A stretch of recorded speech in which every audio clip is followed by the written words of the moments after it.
Folks, Nick Battle, aka Nino's Corner, man. We got Ty Hayes, Steven. We're here from the SEC Connect, waiting on Jay and Chris, man. But look, folks, episode 12. We gotten through 12 episodes here, man. Thanks for all the comments. We see you already got comments going in. Yeah, but episode 12, man. Got some really good topics here today. I know one that Ty is really going to love to talk about with a new quarterback at Alabama. And then also, we're going to talk about Why do you hate me so? we're also going to talk about the draft, man. The SEC pulled in 9 of the top 31 picks, so around 30% of the first round were from the SEC, with the majority of them being from Georgia and Alabama. So, first off, man, let's get into the topics, man. The first topic we're going to talk about is topic number one. Ty Buchner going to Bama. I'm gonna hand this over to Ty, the other Ty. We're gonna talk about what he Oh thinks boy. about the transfer of Notre Dame quarterback Ty Buchner to Alabama. Yeah, so I mean we talked about this in the green room last week before the show, and both of you had asked me if I thought that he was coming to Alabama, and my reaction was, yeah, he's gonna be a member of the Crimson Tide. Next day, or maybe it was that night. I don't know when it was. It Just that night. breaks. Steven sends the message in the group chat saying that I'm in hell. And, you know, boy, was he right. Because this is the thing. Tyler Buchner is a quarterback that coming out of high school was highly rated. He's a guy where when you watch him, you'll see a play and you're like, oh, that's a quarterback where if he can pull it together, he's got some ability. The problem is the very next play, something is happening and you're just scratching your head and you're like, what's the deal here? The thing that confuses me the most here, and in no way, shape, or form, I want to preface what I'm about to say by saying this: I'm not an offensive coordinator. I'm not a quarterback coach, and I'm certainly not Nick Saban. So I put faith in them. But the thing that confuses me, if we were going to roll out with a quarterback that we thought had high upside but didn't have consistency, well, I mean, check and check. Jalen Milrow and Ty Simpson, we talked about in the scrimmage. I can point you to sequences from both Jalen Milrow and Ty Simpson where they're dropping dimes. They're making great passes. The problem was the lack of consistency. I look at Tyler Buchner, and to me, it's the same conversation. It's a guy where Notre Dame, you listen to some of the beat reporters, you listen to some of the people that cover Notre Dame, they love his ability. He's just never been ready. Apparently, he did really good in spring. The spring game came around. I don't know if either of you got to watch Notre Dame's spring game. It was obvious Sam Hartman was quarterback one. And I think the last point I'm going to make before I hand it to both of you, this I think opens the door for a larger conversation that I don't think anybody is having right now, and that is how do you structure the time frame of when you hire and fire coaches. The reason why I ask this is because of the existence of these periods in the transfer portal and with NIL. Alabama was in a situation where they hired Tommy Rees a little bit later. They went through this whole process of finding an offensive coordinator. By the time they'd hired Tommy Rees, he'd already attracted Sam Hartman to Notre Dame. Now, imagine this. What if Alabama instantly hires Tommy Rees and now Sam Hartman comes to Alabama? Think of the conversation we're having now with this Crimson Tide team with a Sam Hartman at the helm of it. He wanted to go to Notre Dame, play with Tommy Rees. And so now these teams are going to have to try and formulate when are we going to make moves with our staff? Because are we putting ourselves at a disadvantage by waiting when other teams are being more aggressive in the portal? And all these sort of conversations are going to kind of start unfolding. But look, it is what it is. It's a little perplexing to me. I have no idea who wins this job. And to be quite honest, I'm really thankful. I'm real surprised no one transferred out. I'm really shocked that they're going to roll into the year so far with five scholarship quarterbacks. Steven, what about you, man? I mean, to the point that Ty just made regarding the coaching aspect, if Sam Hart, to your point about Tommy Rees, if the timeline was different, Tommy Rees goes to Alabama, Sam Hartman goes, say he follows him with Tommy Rees. Well, that impacts Jalen Milrow and Ty Simpson if they want to stick around for that, Sure, but at the point where you're right? bringing in a transfer portal quarterback, you're obviously not happy with either of their play. Right. So Now, other teams, it's a domino effect across college football that you're seeing all over the place. And I agree that it's part of a larger discussion. Um, I mean, a lot of people in the SEC are probably going to look at this as, blood in the water, especially the way the conference is structured, Mm-hmm. and say, hey, is this an opportunity? Hey, us here is Texas guys that are playing you guys week 2. It's a lot different feeling from where we were a year ago, knowing that we were getting ready to face the Heisman winning Bryce Young. Very, very different dynamic there. But Ty, I think one of the first things you said is faith in the staff and ultimately faith in Nick Saban. And until I see the fall off, I'm not sleeping. Until I see actual bad quarterback play. And when I say bad, I'm talking about what other people in college football have been getting, because bad quarterback play at Alabama hasn't even. I mean, what does that even mean in relationship to what your expectations are, right? And so, I actually believe, regardless who's starting out there, um, you guys kind of get the benefit of the doubt until proven otherwise. And that's where I've been with a lot of position battles when there's good coaches involved. But it definitely, when you add a guy like that into the room, it's not even like he has that much experience overall either. Yeah, that's I why I mean, didn't bring up experience, because he started Ohio State. He played a few series into Marshall, played against South Carolina, and then his freshman year, I mean, it was on off who's going to be the guy. So no, he doesn't give you that experience.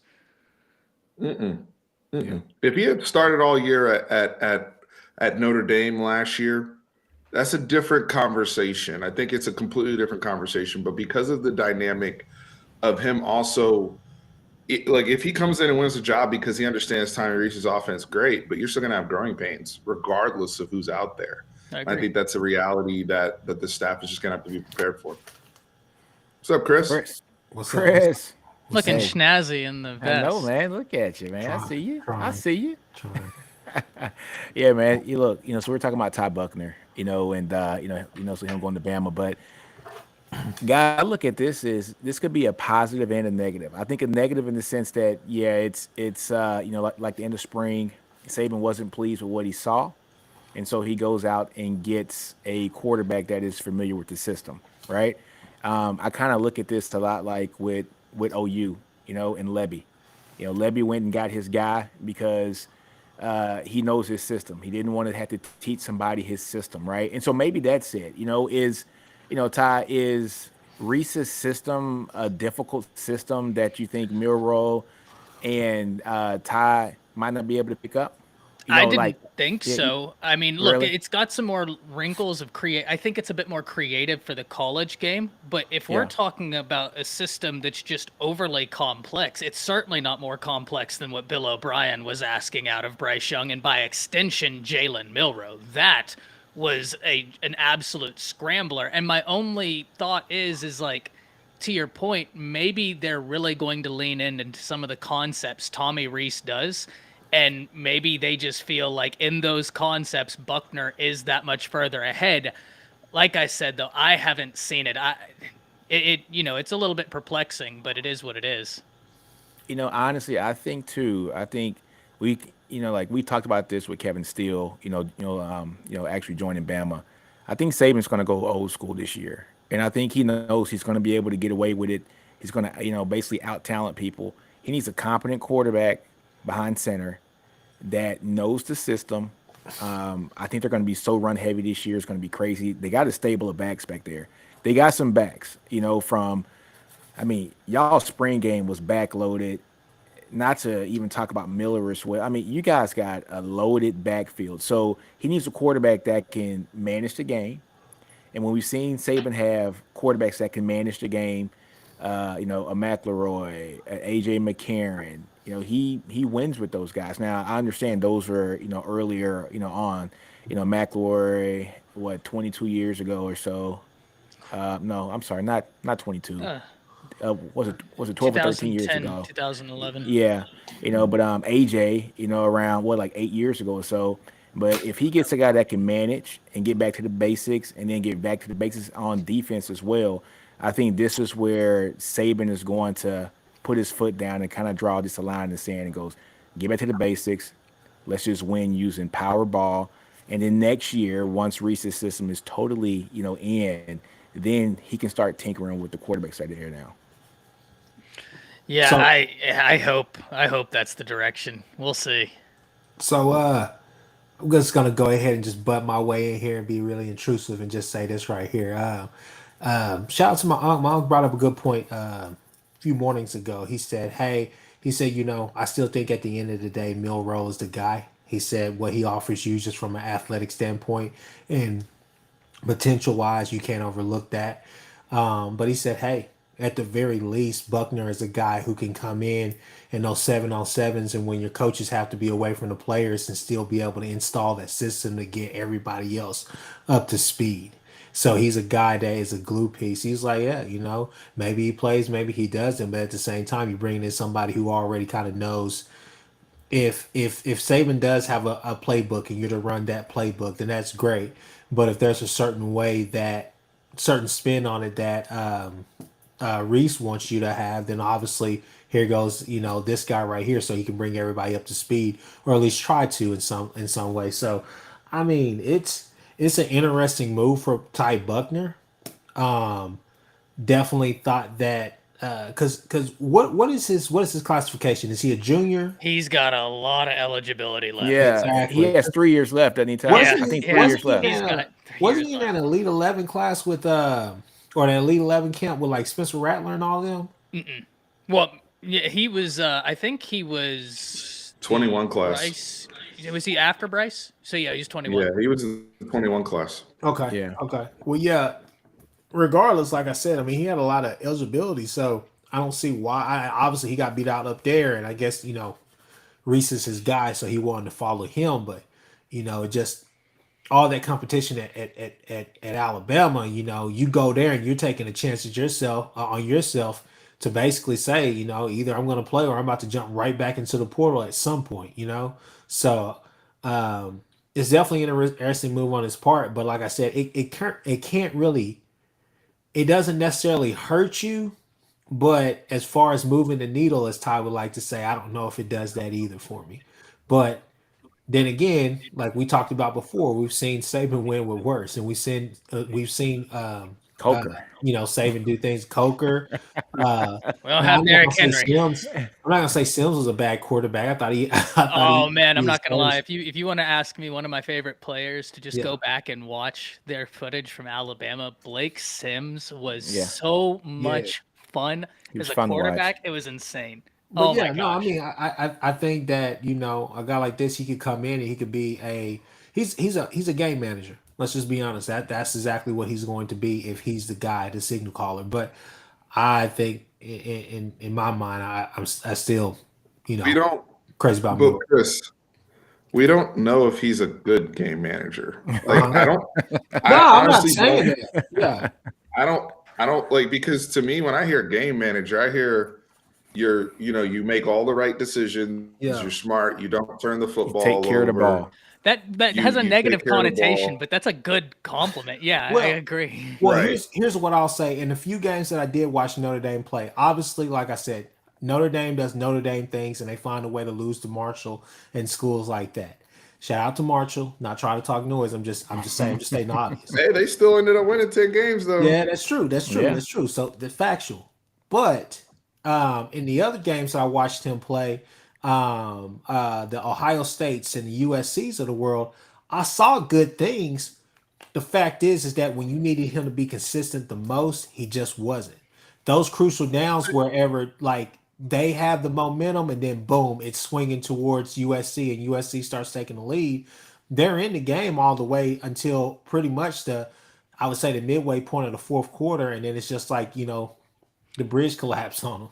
But I think I this thought is, that was Did he play against USC this year? nah. That was Drew Did he Pine. play against That was USC? that was fine. I could have sworn he got some time. No, he got hurt in like the second or third Okay, drive yeah. against Marshall. That was He Drew only played Ohio Pine. But State. Drew Pine's not that good. Yeah, that's true. And And this guy wasn't even playing ahead of Drew Pine. Well, no, he was. No, he was. No, yeah, Yeah, he was. he He just got hurt. he was the starting quarterback. He The started. only reason Drew Pine played is because he got hurt against Marshall. Yeah. When Okay. he missed okay. all season and then ended up coming back in the bowl game to reclaim his starting. Okay. Yeah. So that was like Drew Pine's not. No, I would be real Yeah. worried. Be worried. Ooh. Now, No, but that's what worries me about this, though, man, is Reese must really not feel comfortable with what's in that room. I honestly, I think his system might be more complicated than what we think. maybe. And I think that he understands that Ty Buckner would have had the whole playbook opened up, like to him in this second year. And now he's starting from ground level zero now with Simpson and Milrow, and he's going to have to do exactly what he did last year with Buckner. Now Buckner having a year in the system, is going to be able to have this whole playbook open, and I think that's what he's hoping.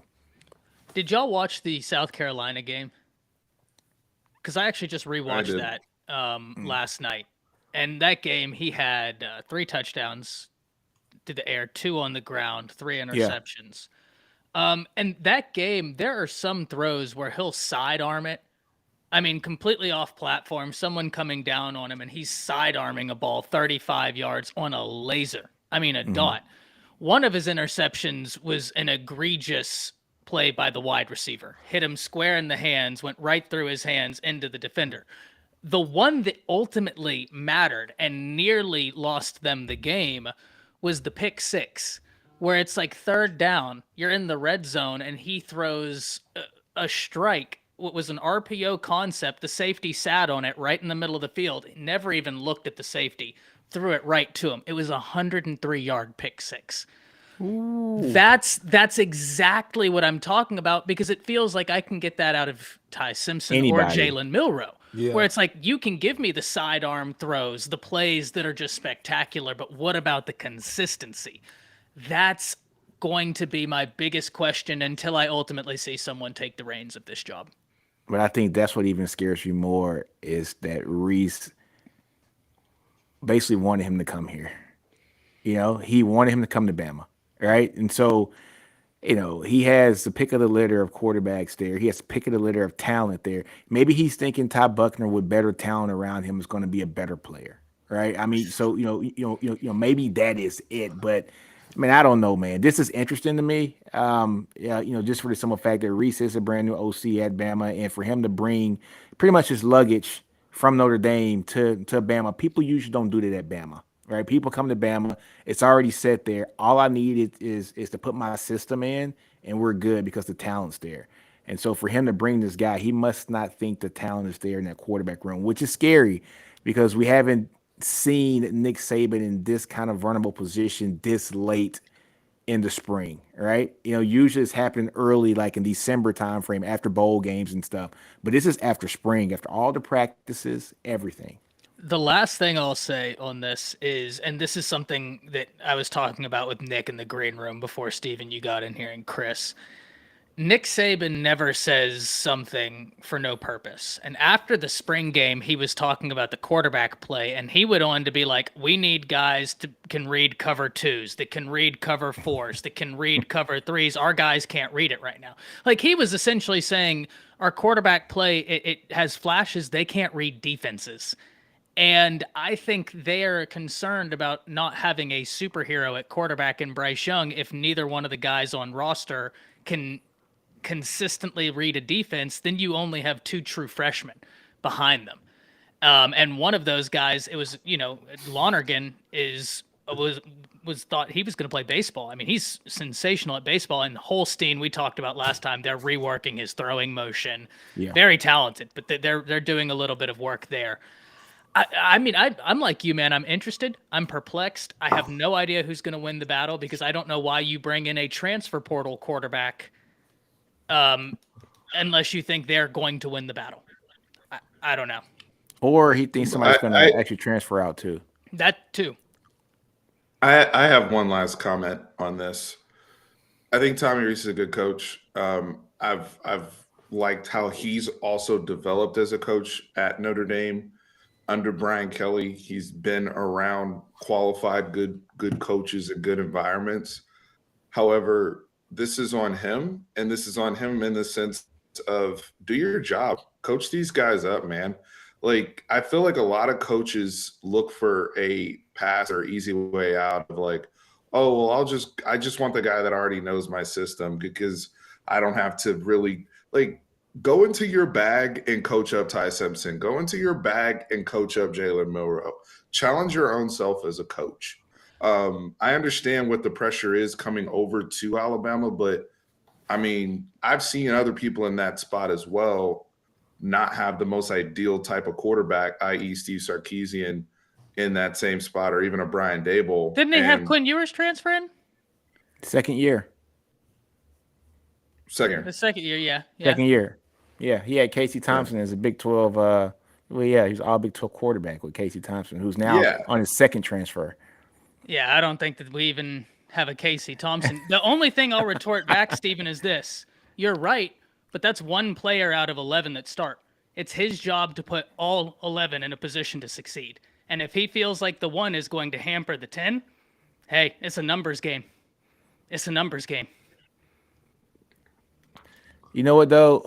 One thing I will say, I used to tell my wife all the time, I said, if Saban gets a no-kidding transcendent quarterback, it's over for college football, right? And I think he has, for the last three quarterbacks, has had some pretty transcendent arm-talented quarterbacks or running quarterbacks with Jalen. So Jalen at Bama was, a runner for the most part. So he had Jalen, who was transcendent with his legs, SEC Freshman of the Year, first team All SEC, second-round draft pick eventually in the Super Bowl within 2 years of being a starter. He has Tua, who comes in and wins the national championship for him, transcendent arm talent at the college level. Really good quarterback in college, one of the best quarterbacks probably to come through Alabama. And then with Mac Jones, first-round draft pick, wins the championship with Mac Jones, great arm talent who did great things in his first year for the NFL. And then he backstores that with Bryce Young, who could easily be said is the best quarterback to come out of Alabama. There's a lot to be said by that. It's a shame that he never won a championship there on his own. But I think Saban has gotten spoiled now with having great quarterback talent, something that he's never really had before. And over the last, 6 or 7 years, he's gotten spoiled. And he's like, I don't see what I have in my room that can mimic what I've had over these last 6 years. Now, I'm going to piggyback on what Chris said. Chris said this last week was that Milroe has transcendent talent with his legs. And I think you can win with Milroe a lot like how Philly has used Jalen this year, a lot like Alabama used Jalen when he was there. Have a heavy run game, supplemented with your quarterback at the run game as well. Have Milroe make some, not too difficult of passes because his arm talent isn't there just yet. Powerful arm, but the talent just isn't there yet. Still has to be matured a little bit. But I think you can build a really successful team around Milroe because he does have the legs that can make up for some of his losses. Well, that's why I say, and I don't disagree entirely, Stephen, with your point about like if you're Reese, you got to coach him up. But judging Saban's comments, they felt like that the 1 might be detrimental to the 10. He was saying after the spring game, if we can't get it to our playmakers, if the quarterbacks can't read a defense, what do we at that point? I don't know that that's taking the easy way out or that's doing your job, because your job is to win football games. Your job is to put all 11 guys in a place that's conducive to success. And that must be what they felt like they needed. I hear you, but then they're speaking out of both sides of their mouth. How so? Because they made a point to comment during the spring game that they were in the quarterback development business. And they said that Tommy Reese is not just an offensive coordinator. This was a direct quote from the Alabama spring game. Tommy Reese is not just an offensive coordinator. He is a quarterback developer. So if you're telling me you're a quarterback developer, I want to see, like, you've only had the guys for 15 practices. It's not like you've had them for a whole year. I don't So disagree, you but still got how another thing many out. blankets would we put under that job? So as offensive coordinator, is it just one thing under it saying quarterback developer, or what would we? Because I mean, it's certainly more than just that, right? I mean, it's a massive umbrella. So I'm not going to get hung up on one thing when your job is to put 11 players in a position to be successful. That just doesn't make sense to me. That's just my opinion. That just if we're going on that theory, then you're not putting everybody in a place to succeed. You're there to win football games. You're there to help everybody. I hear you, but like at the point where they did this, obviously they felt like those guys weren't going to be able to do that. And I don't like the transfer in either. I've said it. I would have rolled I with the didn't other see guys, that. but Yeah, I mean, well, we can agree to disagree. I see it very, very differently. I didn't see that. I didn't see that at all. But that's the beauty of the game. We all see things very differently. I agree. But Saban said it, so we can see it different. He's been at the practices and he said it, so I'm going to take his word on it. I agree Hey, with yeah. Chance. I lost my mind with Buckner. I didn't, but at the I- point where Saban said it, I wasn't surprised. yeah, yeah, it's interesting. All right, folks, we talked enough about your Bama quarterbacks or lack thereof, Ty. Lack thereof. Since you got Definitely lack thereof. No doubt about it. yeah, let's talk about the SEC, and the NFL draft, man. 9 picks in the first round from the SEC this year. The majority of them coming from, of course, Alabama and Georgia. Look, I'm gonna go out and say it, man. I think Philadelphia is trying to be Uga light right now. Hey, Getting Jalen Carter, huh? Nick, What's that's up? fine and all, but let's talk about the real story. Go ahead. Number 4, okay, Indianapolis Colts. All right, they took a chance on my boy. I'm trying to tell y'all, legend in the making, Anthony I am Richardson. pulling for Mark him. my words. I said it on the SEC Connect. 5 years from now, y'all will be like, Chris, I called you crazy. I see what you're doing. You know talent. That's all I gotta say. Chris, I am pulling for him. This is the thing, though. Does he start the first year? Does he ride the bench? I don't know. I mean, you're paying Matt Ryan a lot of money, so No, Matt Ryan's not on the team anymore. he's not on the team anymore. I don't think he's on the team I could anymore. have sworn that Matt Ryan was still on the team. No, I thought last year was his last year there. I thought Matt had a 1-year deal with the Colts. Yeah, I don't think he's with the team anymore. So I think you're rolling out with Anthony Richardson, Sam Ellinger. Uh, No, who he's else? Is he still on the roster? yeah. Hold I on. thought he was not on the roster this year. Let's check that right quick. Let's check that while we're talking. But in talking about Richardson, man, look, I am pulling for him. I'm pulling for him hard. I just think he is going to get thrust into competition too soon, and I hope he doesn't. Because those are the kind of picks that can get GMs fired, and those are the kind of picks that can put a kid in a bad position and not be set up to succeed, for later on in his career. All right, you were right. You were right. So he's off. It like Jen said, it's Gardner Minshew's job to lose right now. So I think he's better than Gardner Minshew. I think he. Hey man, Gardner. Hey man, put some respect on Gardner Minshew's name, But man. number 4, I would certainly hope he's better than Gardner Minshew. No, I mean he I is, mean, but I think Gardner Minshew is a nice bridge quarterback to keep Anthony Richardson on the bench for a year. I forgot the guy Gardner. I think that's a guy who can go out and win about 5 or 6 games for you. While Anthony gets ready for a year. But look, man, pick number 4. They're going to expect you to play, man. I don't think too many people want to pay somebody over the first couple years $10 to $15 million and not get any return on that investment yet. That's just my take on it. 4 is a high pick, man. that's always been my thing. Anthony Richardson, he has got unreal upside. And hey, Chris, you're right. Maybe in 5 years we look back and he was the pick of the draft, James right? Like Trice. it could, but I don't know, man. I just always look at the top 10 picks, and I guess if you're super, needy at quarterback, it is what it is. But I just think it's a big risk. Huge risk. It's a real big risk. I just don't know enough about the NFL. I think people got enamored with the measurables, with his speed and went crazy. I think a team that's going to win out in this draft is the Tennessee Titans. And they got their quarterback in the second round. They didn't got to pay him anything. They're not going to pay him 35 million like people thought that they're going to have to pay. Levis. Well, what about the quarterback from Liberty? I was like, wait a Man, minute, hold look, on. hey, obviously it's one of the Alabama situations where they're not happy with the quarterback room, so they go draft a quarterback with a high pick. All right, so um, I think Levis is in a pretty good situation there. They went and drafted well. They got Spears, also at the running back position as well. So it's going to be interesting. You get a guy like that. That's great value.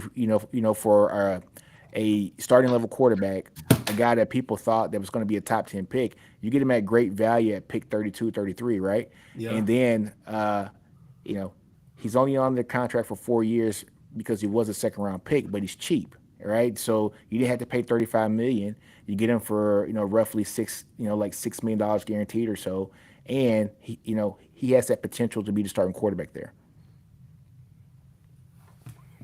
Boy, y'all know that old fucking thing where it says usually the women like it warmer in the house, not at my household. I'm in here freezing, shaking. It is I so cold wish, in this man. room. Oh my god. I wish, man. My wife is sick, so she's upstairs with the heat on, Oh, and it's like, dude, it's like 75 degrees upstairs. I'm like, what the hell I'm, is your problem, man? I'm shaking in here. It's so cold.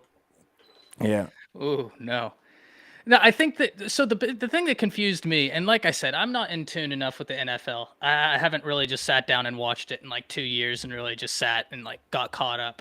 The thing that confused me though is didn't and do you want to move? Well, the thing is, Jance is I love the cold actually, but like Just Texas, it's hot, cold, hot, cold. Like it goes from 90 degrees one day, the next day it'll drop down to 30. And so your body can never acclimate to anything. And so you're in this constant state of like shock. Um, but once I get acclimated, I do like the cold. The thing that confused me with this Titans pick, and maybe y'all can explain it, I saw that the Titans had likened, Will Levis to Ryan Tannehill. And they're like, but aren't they trading Ryan Tannehill? And so I was like, why are you drafting a quarterback that you're trading that skill set? I don't know. Maybe I misinterpreted that, but like, So the Titans, the Titans were trying to trade for CJ Stroud. gotcha. That was what Okay. they were trying to trade up for CJ Stroud. They knew they wanted to leave. They got outbid for that by the Houston Texans, quite frankly. So they knew they went to Plan B, which was Levis. Now they allegedly have Tannehill on the trade block, but at the same token, they don't hate Ryan Tannehill. A lot of it has been his availability, and I think there's still some sour grapes from that playoff game where they were the oh number one man. seed. Oh, that's Kind yeah. of kind of crap the bed against Cincinnati. How many picks But did he throw that game? Like four? Is it three or four? three, Huh, he threw three picks and three real bad picks. But bad ones. net, I mean, for them, he's actually been pretty good, right? Like one of the better quarterbacks they've had in the last 10 years. But maybe Levis is somebody that they knew they wanted to get somebody else. Now, if they had gotten Stroud, that changes everything. That's what my mindset was. Mm-hmm. Yeah. It's gonna be interesting, man. Even if they compare him to Tannehill, just think about getting Tannehill about $25 million cheaper a year, because Tannehill's Good getting paid point. about 30 mil a year, right? So even if he's just slightly below Tannehill over the next couple years, you're going to be getting him at a significant discount, all right? Because Tannehill's getting paid right now. Second topic about the draft, man. We had two running backs picked in the first round. And you guys know how I feel about running backs in the first round. I am not a fan of picking a running back in the first round. I think there's a lot of depth at the running back position to be had in the, third and fourth and fifth rounds. But we see the Falcons wouldn't get Bijan Robinson in the first round, Love that and pick, then we actually. see Jameer Gibbs get picked with the 12th pick, which I thought the Lions reached for that pick. But I understand why they did it, because they do need talent not only at the running back position but also at the wide receiver as well, with Jameson being out probably for the first 6 or 7 games due to gambling, right? So Gibbs stretches the field where he's in the backfield, where he goes down to the slot or what? I know gambling, right, man? It's crazy, ain't it, Ty? It's crazy, ain't it? He was You betting know? on college games at an NFL facility, so they suspended him. Wow. Oh, That's why he got. Yeah, Are you I serious? don't. It was No, that's what it. So the one player who was suspended indefinitely, because you remember how there was like 4 suspensions and yeah, they were different. There was one player who was suspended indefinitely. They were betting on league games, I think. But yeah. the other players that were suspended for 5 or 6 games, they were all betting on college games, but they did so and placed their bets at an NFL facility. that's wild. That's Hey, wild. this is where we are. Sponsored by DraftKings, everybody. Yeah, what's crazy, man? That is that's freaking crazy. But getting back to the topic though, running backs in the first round, man. What do you guys think about that? Can I go first? Can I go Yeah, first? yeah, Chris, go ahead, man. I'd just like to say that Ty, I just need you to sit this one out for a second. Texas fans, OU fans, Nick, Steven, I think this is a time where we could put our hate for each other aside and just all agree. I hate this pick for Bijan. I I do do. too. They're gonna run him into the ground. Let's just be honest. I mean that's what they were talking about during the draft. I mean, everybody knows it. They were saying it without saying it. They're gonna run him in the ground. Um, Obviously this is Todd Gurley was injured on his way into the league, but this is another Todd Gurley situation waiting to happen. I know we all disagree that he's injury prone or whatever. I've said that he takes some awkward hits from time to time. Bijan's a very stout running back, big running back, even at his size, but man, they're gonna run him into the ground. I hated that pick for him. I was glad he went that high because You look, get OU paid, but fan, Texas fan or not, I think he's one of the best running backs that we've seen come out in a long time. Obviously, Saquon Barkley was always my come for him, but I just don't like the pick for him. Essentially, I was hoping that Dallas, somebody like Dallas would have jumped up and came and got him to really kind of settle that room. I thought you guys got getting Deuce Vaughn where you got him for cheap sixth was a round, great pick. that's Yeah, value pick value there. pick. But yeah, for Bijan, I thought there were better places that he could have landed that would protect him instead of just throwing him out there in the fire right then and there and saying let's go get it. Which is great for him, and he's gonna get Yeah, his money. But I'm just saying, like, I just didn't like yeah. the pick. Yeah, and that's the thing about the draft, right? It's not about the player so much. It's about the player plus the place that they're going. What's the right fit for them? Man, I was hoping Bijan. Look, I'm a Cowboy fan, so Cowboy fans gonna hate me when I say this. Bijan, if he'd have failed to pick 10 and the Eagles would have scooped him up, I would have hated it as a Cowboy fan, but I would have loved it for him because I feel like that's all that Philly is missing on the offense side of the ball is a running back that can take some pressure off of Jalen Hurts. That would have been filthy. That would have been they're going back to the Super Bowl this year and really got an opportunity to go and win this thing because Bijan he poses so many mismatches. However, he got picked high. Look, I'm with it. You get picked high, get your money, but I'm with you, Chris. I don't think this is a great fit for him. Philly, no, I'm sorry, not Philly. Atlanta needs so much help on the offensive line. Yeah, Their offensive line is decimated, to be honest with you. They got Kyle Pitts at the tight end, Drake London at the wideout, Ritter at the QB position. But man, they need offensive line help in the worst way. I think they drafted 2 guys in the draft, but it's hard to depend on the guy coming straight out of college that's a third or fourth round pick to come in here and do great things day one in the league. It's just not going to happen usually, right? So I'm with you, Chris. I think he fell into a bad situation. Happy that he got paid. Kind of wish that he would have fell a couple spots, so that he could have been in a better position yeah. and that we could really see the greatness of him with a no kidding awesome NFL offensive line. And I mean, he could go in and see before you go. I'm just saying he could go in and have like an Adrian Peterson year with He the could. Vikings, who a lot of people weren't really that high on. Hell, it was really him. Hell, he started returning kicks at one point during the season. So, I mean, I'm not saying that's not out of the that's not a possibility. But I just from the early onset, it's not a great pick in my mind. But if anybody can get through this and make it great, it's Bijan. Well, I mean, I'll lean on you and Steven for that it's for the hope. Bijan. It's Bijan. Great kid, man. The city's gonna embrace him. The city's gonna love him. If anybody can get through this, it's Bijan. Steven, how about you, man? Yeah, I disagree with you guys. I think the team is bad, but the run situation that Arthur Smith deploys and the way that Atlanta ran the football last year, he's going to be productive. I don't think they're going to win a lot of football games because Desmond Ritter's their quarterback. However, Jance is all over this in the chat, by the way. Yeah. Tyler Algier ran for 1,000 yards, and he was a 5th-round pick, and he only started 7 games last year. And before that, Cordell Patterson was running well in their scheme. Arthur Smith, the one thing that Arthur Smith is good at as a coach is deploying run schemes. So Bijan will be in a room, where he's not the only running back per se. I do think that they do plan to use him as a receiver and take advantage of those capabilities. But I think they're going to be held back because they decided unprovoked that they weren't going to pursue a Lamar Jackson before anybody even asked them.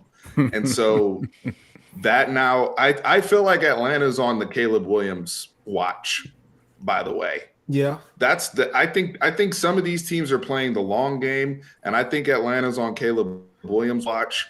We're just going to say, you know what? We don't even need to pay a quarterback, whether it's Desmond Ritter or Taylor Heineken. We don't really care who goes out there. We're going to be able to sell some tickets and some jerseys with Bijan. We're going to have a lot of fantasy interest. He'll run well. Kind of like Chris said, that first year, God rest his soul, Tavares Jackson and all those guys were playing quarterback for Minnesota. Didn't really slow down Adrian Peterson. Yeah. And he was still productive. But I don't think it's a horrible situation. There's some other situations where I would have been like really, really concerned if Bijan had gone there. Yeah. But I think they're on the Caleb Williams watch, and there's a few other teams that are on that watch. Yeah, probably so. I just want to see him go to a good team. I want to see him win. I just want to see him win. Yeah, you're rooting for the kid to go win and stuff. And the biggest thing for me is that I'm glad that Jens pointed that out. I just have my concerns about it because at the end of the day, we all got a job, and that is to go and win. And so I'm going to play. Best players are going to play, and I don't care if this kid ran. Look, there's quarterbacks all the time. Look at old boy up there with the Jets, Zach Wilson or whatnot. It's not like he's had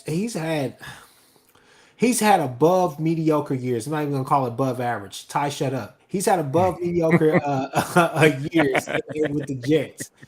I mean, you're just drafting over these guys. Chris, I mean, obviously, Chris. I'm just saying. I get the running back. Chris, I have a question. I don't Chris, know. I don't know. Chris, please. In the NFL draft, this is most sports. The better you are, the probability that you're going to a bad team. It's true. Like, that is true. That's the way the draft works. But very rarely does a Bryce Young situation happen where he's on a team that was one game away from making the playoffs. Right. And that team traded up, right? So most of these teams, like CJ Stroud and Will Anderson, he's going to get beat up. They're going to get Stroud's going to beat up. Horrible team. Yeah, I feel bad for Stroud. I'm serious. That's one guy I feel bad for. He's going to be running for his life. I would I'm just saying this. If he would have slipped and fell to 12 to the Detroit Lions instead of Jahmyr Gibbs, I'd be a totally, completely different conversation we're having. I'd be like, you know what? That was a good pick. I'm glad he went there. That's a team on the verge of actually doing something. Like they showed improvement last year. I would think they went 9-8. I think the Lions were good North next year. Yeah, but I mean, now you're putting him against Desmond Ridder. That people, I mean, there's not film out there on him. But is Desmond Ridder going to go out there and light the world up? Obviously, you don't believe that. So what are you going to do? You know what? Hey, look. Everybody in the league. Here's the film that you need to go watch on Bijan. Just watch him anytime that he was taking snaps from Sam Ellinger. That's all you need to see. Load the damn box on him and let's get to work. That's all you got to do. So you know what's crazy about the Falcons? That's what you want him to do. Then go ahead. There he is. What? There you go. That's the Chris I know. I know. That's there he is. There he is. And here we are. But it's crazy though. You know, like the Falcons. Yes, they did have 1,000-yard rusher last year, but they ran the ball almost 560 times last year, right? I mean, they ran the ball a lot last year. I think they ran it almost 200 times more than the previous year. How many But people was that spread between? about three. God, 3. that's a lot of touches It's per. a lot of touches, man. Which another thing is, again, from a Falcon standpoint, there are so many more holes that are on your team. I think running back would just be a luxury for them. As you know, like that's just my opinion. I would have short up my offensive line to protect my quarterback that I might be getting next year. You know what I'm saying? That was going to be the question I asked: is how many teams do y'all think are prepping for the future? Oh hell yeah, man, dude! This is a nice quarterback draft next year. I'm saying at You least four or saw it. five. I'm saying You at least saw four it or five. happen. You saw it happen after Anthony Richardson went to the Colts. The fact that Will Levis and Hendon Hooker didn't go in the first round told Exactly. us everything we needed to know. Great point. So Exactly. Washington, for example, Washington's like, oh, well, we'll go He's out there with hometown kid too. Hometown Sam kid. Howell, and Jacoby Brissett. Yeah. Cool, cool. If they suck, who cares? We're in the mix for Caleb now, I right? actually Like prefer they suck.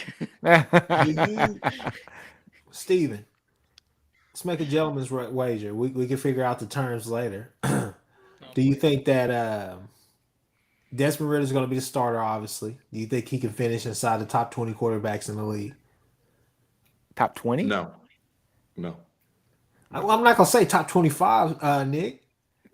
Is that I what you mean, want me to say? I was You want about me to to bring say it back a these little bit? margins are real. Pushing it back? Top I'm 30. Take it or leave it. What I'm does still top like 20 quarterbacks mean, by the way? that's your Does that below mean like average. passing yards? Are we talking about the rating?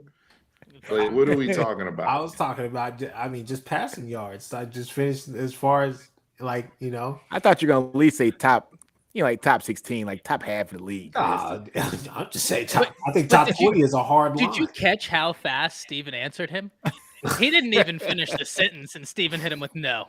Didn't say a word else, just no. Not happening, dude. Next. Up when Atlanta came out, no one asked them anything. And they come out and make a statement and say, we're not pursuing Lamar Jackson. That told me everything I needed to know about what that organization was planning to do long term. I knew at that point when they said that, I'm like, oh, they looking at Caleb Williams already. Yeah, already. But I think We're they going to got have too more many. bad teams than ever in the NFL this year. Yeah.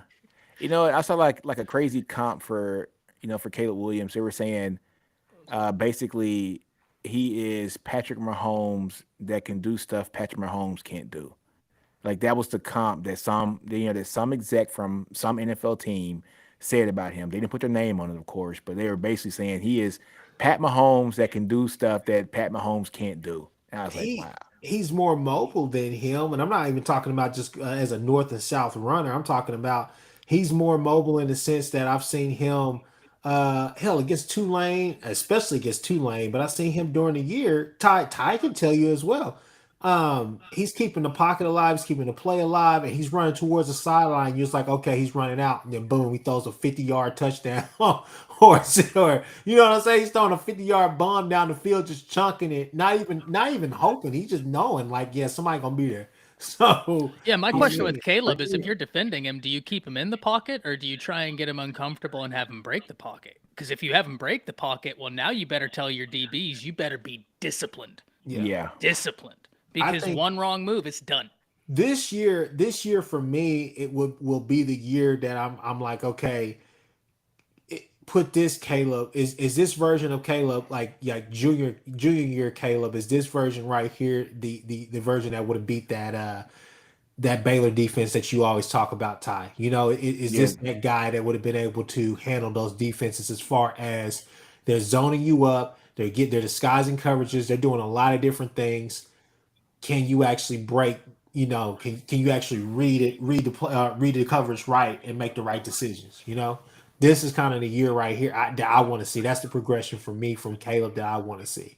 As far as all the razzle dazzle, even breaking the pocket, leaving the pocket, or whatever the case may be, I'm comfortable with that because I have so much film on that and I have knowledge of that. But for me, it's can you make those NFL decisions? You know, are you showing that now?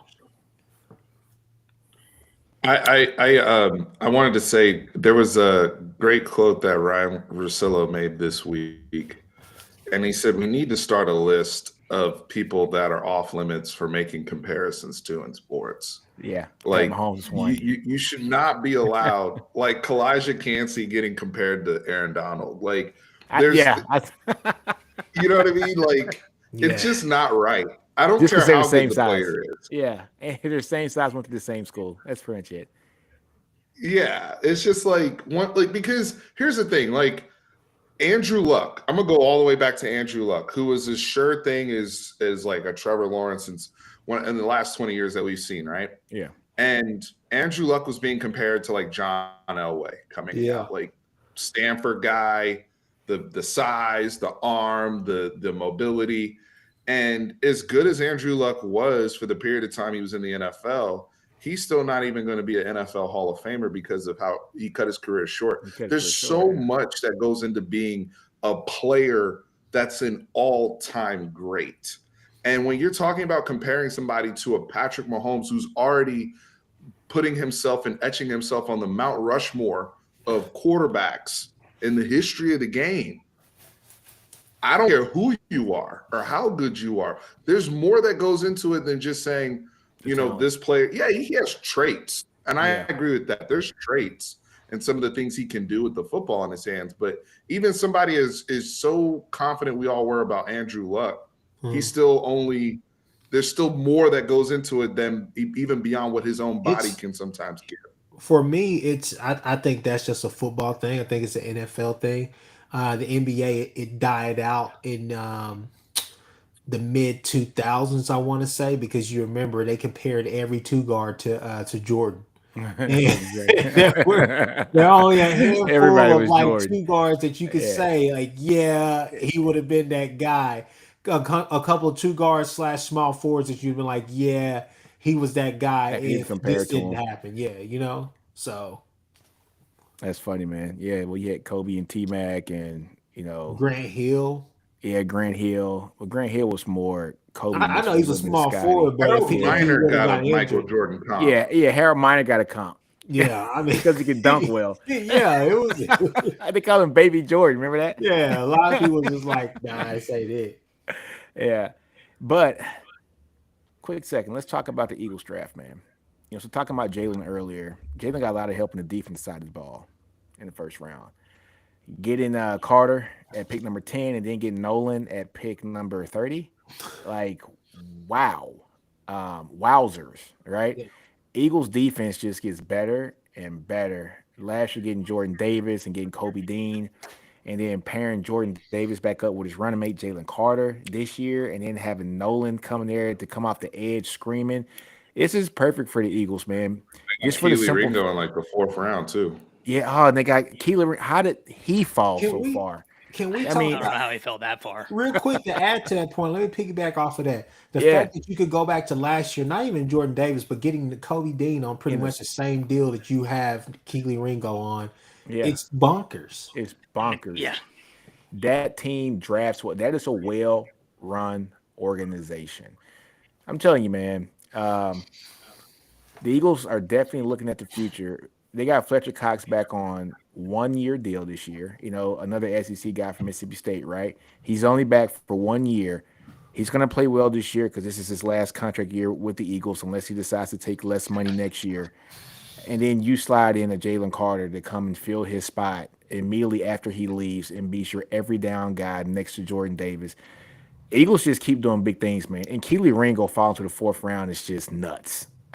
Many had him comped as a first round pick earlier in the year. He goes and shows that he's not as as fluid in the hips as many would want him to be, but to fall to the fourth round is ridiculous. I was thinking at least a second round pick. What do you think, Ty? I was like at second at worst. I was like maybe maybe if a team just really convinces themselves it's third round. But when I saw him get to the fourth, I was like, okay, This is crazy. the guy's. I get it. Like, there's the concern about the hips, but if I'm mistaken, wasn't his 40 time much more impressive Yeah, than a lot of people? Yeah, I thought he. yeah, because Yeah, he he was what ran in like low. the mid to high 4.3s, if I'm Oh, Yeah, not was it that mistaken. fast? if it I was think that he ran fast, that fast. jeez, man. Ooh. And I know there's some stiffness, but I we can even let me saw. double check that. I think he ran I in the think mid you're to high right. 4.3s. I Let me think it check. was a Let me check. 4.38. Keep I Keely think it was Ringo was one of my. I mean, honestly, I think he's definitely a sleeper in this draft. I thought people slept on him an 4.36. awful lot. Ooh, 4.36. Now, Yeah. granted, the 40 is not the end all be all, but it just goes to show like you might have some questions about his flexibility and his No, hips, but when the guy turns over, he's running a 4.36, so it's like, God bless no, but America. you see his film. Like, I Yeah, don't the care how film, you I test. agree. I What agree. Yeah. does the I film agree. show? In the film, it showed that this guy was a beast all year, except when he got against probably the best wide receiver in the First country. round wide receivers. Yeah, that's it. First round, wide receiver next year, and Marvin Harrison Jr. is one of the only people that really exposed him, and I He can't and say that's JMO. exposed. He and Yeah, JMO. Those are the two wide receivers that really put it on Ringo. Those are two first round first round wide picks, receivers. Wow. easy. Yeah. I Hey man, remember. I remember some people kind of laying in on him, especially about those two or whatnot, saying that he wasn't that good. And I was like, hell, Kelly Ringo, from the time he left high school to the time he got, has been hell for Georgia. Like that kid's been hell. yeah, Like, If a you go through freshman getting a pick multiple six. years, if you go through yeah, multiple years of college football and you say as a cornerback, hey, the only two guys that really put it on me, both of them were drafted in the first round. One of them was Jamison Williams, who might run a 4.31 when he's healthy, like just otherworldly fast, and the other guy's Marvin Harrison Jr. Yeah, Hall of Fame traits, Hall of You're Fame genetics. you feel damn good about yourself because I got high school guys I put in the NFL Hall of Fame that burned me. So you bet your bottom dollar if I was Keely Ringo, I would have been saying these dudes right here were the second coming of everyone mixed together. I Yeah, was shocked. yeah, I was shocked too. And it wouldn't surprise me, man, if the Eagles look at just making him a safety at his size because he can who hit. who He would can you hit. say So I think is Tom? Huh? Benino, that's kind of I think why he slipped. I don't agree with him slipping all the way to the fourth Yeah. round, but coaches being really unsure what his position is because I don't think they see him as an outside corner That's fair. in the NFL. So because of that uncertainty, you see that with guys where they're tweeners and they Yeah. fall. But I still look at the straight line speed, his natural physicality. Keely Ringo's a physical football He's player, very and physical. that's kind of been his MO since high school, He's like right? 6'3", 210, isn't he? And he's a bigger guy. So if he can, yeah, if he can make that transition over to safety or be able to cover some guys on the inside and still be able to run a little bit. The hip thing is a real thing. I do think he struggles to turn his hips and he can be a little robotic. But I mean, like you guys said before, we've seen guys get cooked. AJ Terrell, you would have thought when AJ Terrell went up against Jamar Chase, he couldn't play football. And look at what AJ Terrell is now. He's a Pro Bowl level corner, all pro Yeah. level corner. No, he just got cooked by Jamar Chase. Everybody did. Yeah. Go ahead. And everybody still is. Well, I mean, look, Patrick Surtain came to Alabama as a freshman, was great, got matched up against Ceedee. Ceedee took it to him, but it's like, okay, if I'm a true freshman and the only guy that really took it to me is Ceedee Lamb, who's balling out, For the I feel Cowboys pretty now. good about myself. Like, I am that guy. I agree completely, Steven. I don't know how you run a 4.36 at that size. And slip past the first 3 rounds. There's only 2 things you can't teach, right? In that size and speed. And if you got both of them, you're Check. special. All right. If you got both of them, you're special. Medicals? Are there medical issues we don't know about with some of the Georgia guys? I mean, we know what happened with N'Kobe Dean last year Yeah. that came Yeah. out. He had the pec, didn't he? He had the pec, right? Well, Nolan Smith had a pec issue, Yeah. right? Yeah. That's right. That's right. Nolan had the pec issue. What did Dean have? Was it shoulders or pec? I think it was. It might have been shoulders. I think it was. I don't know if it was, but I don't know for certain. But I But feel Dean like is smaller too. Dean is a smaller guy. He's only, was he 5'10" and a half, 5'11"? is he really? Yeah. He's not the tallest guy. He's like 5'11", 225, 230 pounds, if I'm not mistaken. So he's not the They biggest were guy. scared of being medical. Yeah. And I know Gosh. some teams had Nolan off their boards with his medical. Those are some of the questions I have. With some of these Georgia guys that have played so much football, are people, I actually saw saying there's a lot something. of there's a lot of tread on those tires? I don't know. Yeah. There was a tweet from a Georgia fan, and granted, I want to put this out there. This is a Georgia fan that's very active in the community, right? It's an account that many people follow, and someone was saying like, "Oh, why did Ringo slip?" And I do want to say they said something about maybe a lingering issue, but don't hold me to that. Yeah. Don't hold me to that. But it Yeah. certainly It would make make sense, though. sense.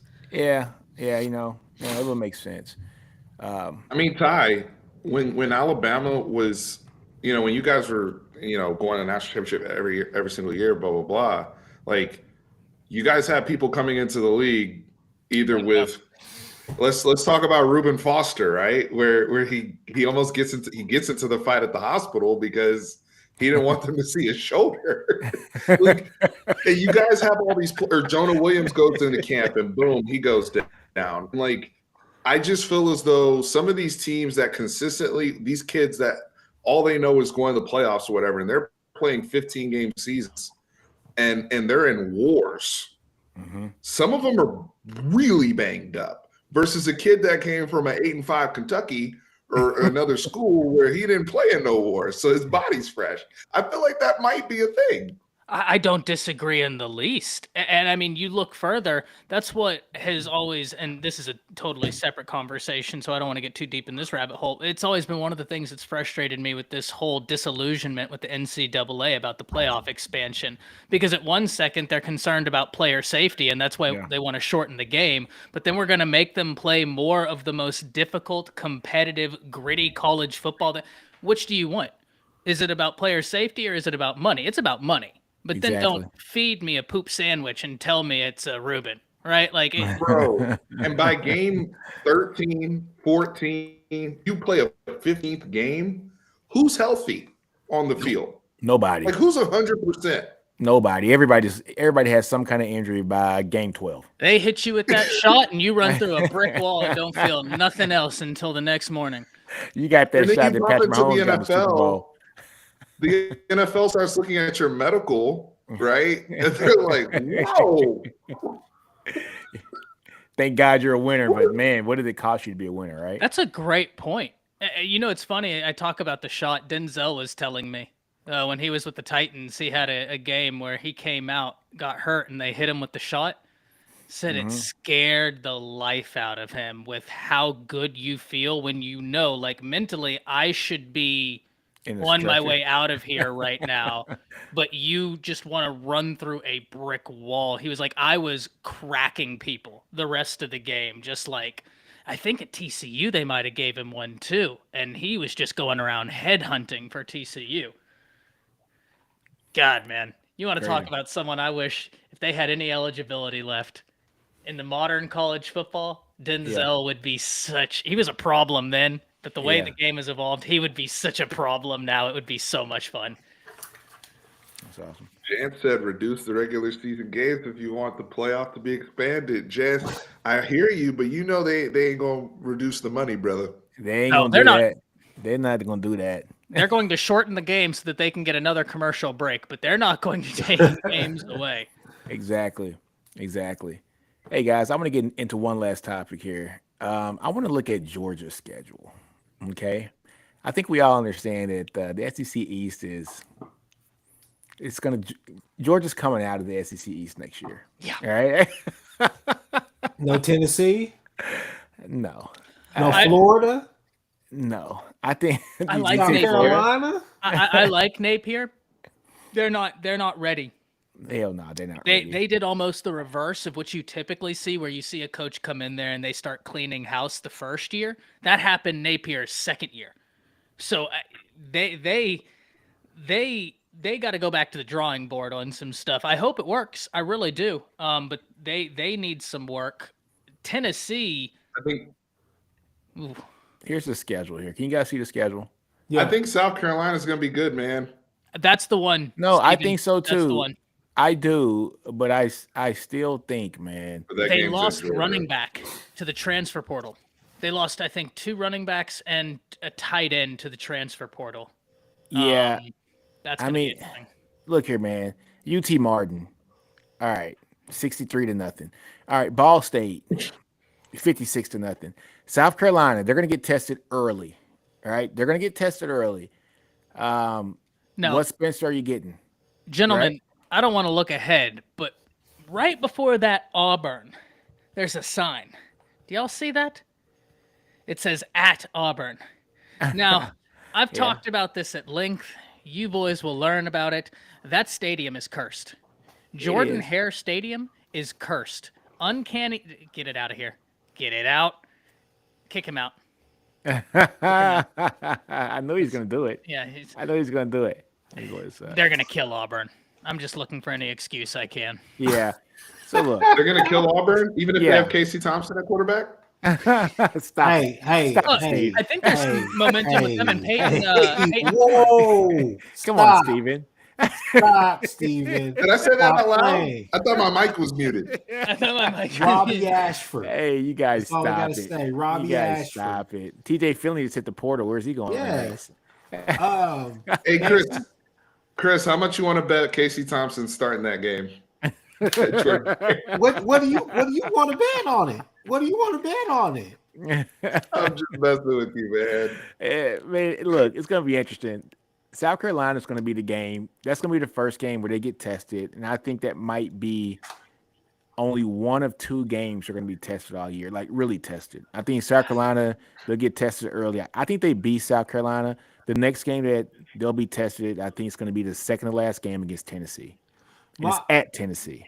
My problem is, like you said, what Spencer Rattler do we get? I think that Spencer Rattler comes out there. I want to say they probably win this game 38-13. I think that the defense tries to. There's some drives that you're like, okay, you guys got some momentum, but we already saw this movie. I love Spencer Rattler, but I'm just not confident in them beating Georgia. Yeah. On the UAB road. next. That's whatever. UAB is going to be 56 to probably 14.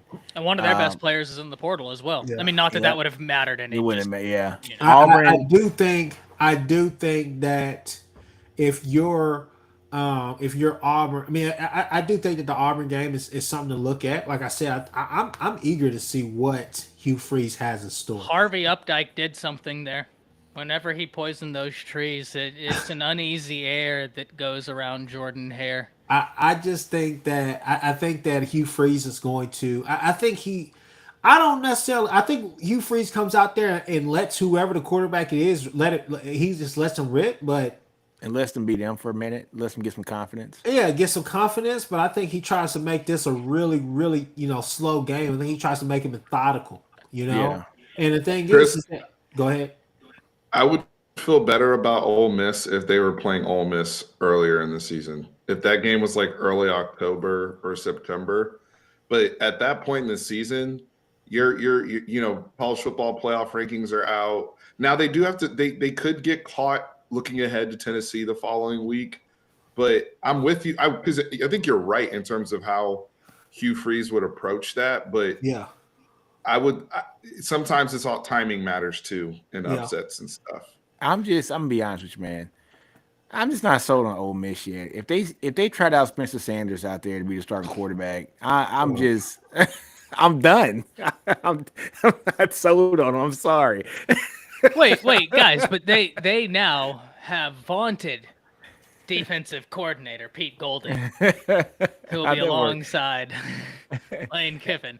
Hey, Just Ty, don't call guess the what? whale route, and they'll be able to Pete cover it. Golden's not gonna have Will Anderson, No, you're right. You're right. Jordan Battle. He's not gonna have any Dallas Turner. None of those guys are gonna be lining up for him at Ole Miss. All right, so yeah, we'll see. Georgia's gonna look. Well, we've got Chris Marshall out there though. Now he's going to be looking like the next DK out there. Chris Marshall. Okay, I like.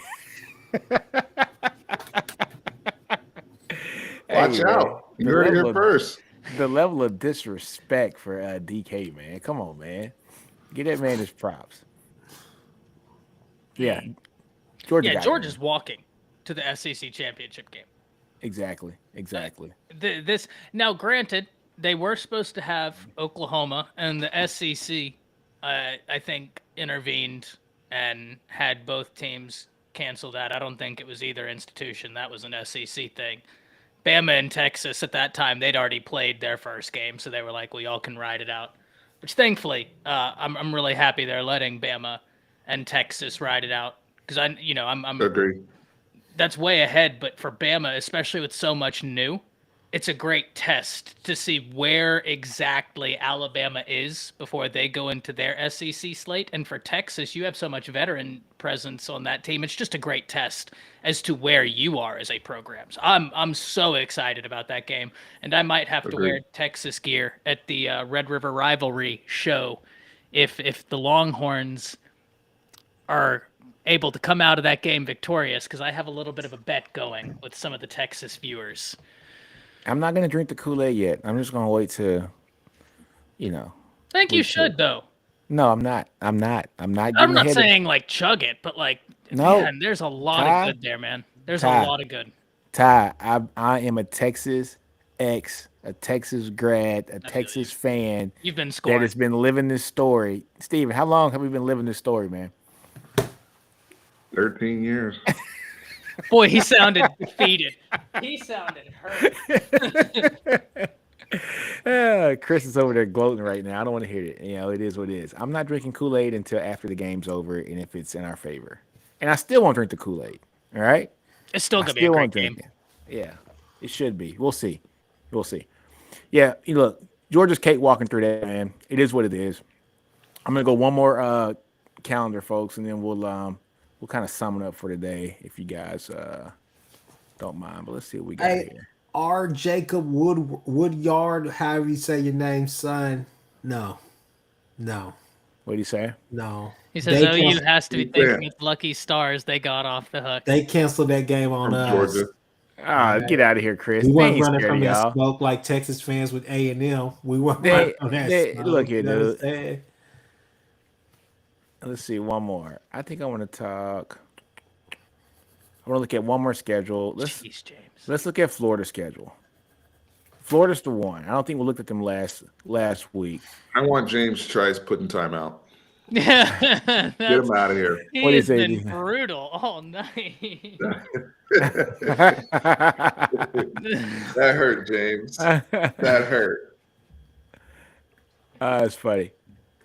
All right, guys, Florida. Let's look at Florida right quick, and then we end this thing. Whew, Florida has whew. a pretty nice schedule, dude. Boy, Yikes. Utah to start off with. I'm taking Utah. yeah, returning Cam Rising, Yeah, that's huge. If they had Dalton Jackson. Kincaid, oh my No, god. flip that tie and say, okay, you're going to Utah to play a Utah team with either Jack Miller or Graham Mertz, or however you say his name, as your starting quarterback. That's Yeah. done. I'm done with that. I'm done. Yep, Utah. Utah got that. 0-1. They'll beat McNeese 1-1. Tennessee's gonna murder them. 1 and Did y'all 2. see James's comment? What did he say? What did he say? That hurts you.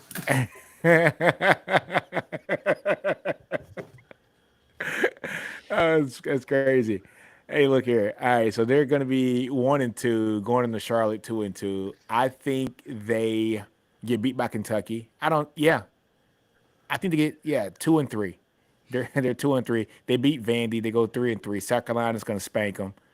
3 and 4. Georgia's going to kill them. 3 and 5. Arkansas is going to be, as Chris likes to say, how good is KJ Jefferson going to be this season? All right. If he is who Chris thinks he is, they win that game against Florida, right? So Yeah. I'll go 3 and 6. LSU is going to kill them, 3 and 7. They'll beat Missouri 4 and 7, and Florida State, after what they did this past year, Florida State wins. I think Florida goes 4 and 8 or 5 and 7 at best. What do you guys think? Let me see. This is This is why, and I know we had this episode 3 or 4 weeks ago, Yeah. and I said I picked Billy Napier to be on the hot seat. These are things that it's not even his fault. Like this is this is a brutal schedule, especially that October through November, man. God bless, yeah. It's brutal. October through November, you're starting off. I do think that they're going to come out and try to be physical at Utah. I think Utah's going to win that football game, but they'll at least they're actually going to be probably underdogs if I'm not mistaken. But by the time it gets in the flow of things, and if they don't get that quarterback situation settled, this could get ugly. And I agree with Nino. I don't think they're going to be bowl eligible. And if you're looking at what happened with Florida last year, now year two, they're not bowl eligible. I think there's going to be some uncomfortable conversations being had about Billy. But I will say this: if Florida wins 7 games, that's a success for them this year. I mean, that's the flip side of what Billy can give you. So I think there's some opportunity here as well. You get 7 games out of this, you feel real good, especially coming off of what I said, where it's almost the opposite of what we see, where you have guys, they had offensive line issues going into the offseason, and their offensive line entered the transfer portal as a collective. Right, where everybody else has these impressive NIL collectives, their offensive line collective got the hell out of Dodge. And so now they don't even have a quarterback. If you get 7 wins, it's weird. I knew their schedule was brutal, right? But it had kind of gone to the back of my head. And Steven, I remember you saying that about Napier, and I was thinking like, oh man, that might be a little early. But now that I'm looking at this and hearing your points, if they don't go bowl eligible, and imagine this, imagine Florida State continues improving, and God forbid for any Florida fans out there, imagine Miami takes a step up. Ooh. Oh, Because I know they're not in the same conference. There is a war inside of Florida. it's a state championship game. That's what they call it. Hell, they It's- called it that at the Florida State spring game. It They say matters. they say Florida State. As of now, they won. From last year, they won the state championship. Yep. God, this is a brutal schedule. That's a brutal schedule, man. I don't think they beat Utah. No, they don't. They don't. I got them going. Honestly, I got 4-8. I got 4-8 on their schedule. I'm gonna give them 6 wins. Somehow, somewhere, they'll get 6 wins. They'll go 6-6 this year and make a bowl again.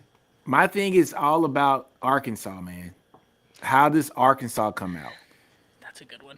I am worried about Arkansas. I know Chris is high on KJ Jefferson. I am not. No, I never said I was. I never said I was like high. I just think that it really depends on him because one, wait a minute, who is their offensive coordinator now? Oh, it's Enos. It's Dan Enos. Dan He Enos, came correct. back. The last time he was there, they were one of only 2 teams in the nation consecutive years to field a quarterback that threw for 3,500 yards and a running back that ran for 1,400 yards. And where was he just at? He was. You don't want to know the answer to that. Yeah, I know. Go ahead, say it. He was at Miami. Exactly. So I'm just gonna go ahead out on the limb and say it's not gonna go well this year. I'm really happy about that. So He stopped me dead in my tracks. Chris goes exactly. I'm gonna leave that one alone then. Leave that one alone, Chris. I got nothing. All right, folks. I think that's enough for today. Oh man, it's hilarious. I'm Let's in give it- tears. Well, folks, man, look, everybody, go like this video, man. Like this video, subscribe, share it. Do everything you can for this channel, man. We're trying to grow this thing prior to the season, open it up, and I can't wait till the season starts, folks. We're gonna have some really good conversations based on the games because that's pretty much all we do is watch college football during the season. So It's gonna be good. it's gonna be so good to talk about this stuff after games. So, but folks, man, go like and comment, subscribe to the channel at the SEC Connect. On Twitter, on YouTube, on Instagram, TikTok, the whole nine. But other than that, man, look, it's been an hour and 20 minutes, and it's time for us to get up out of here. I'm out. Boomer. Hook 'em. Dear God.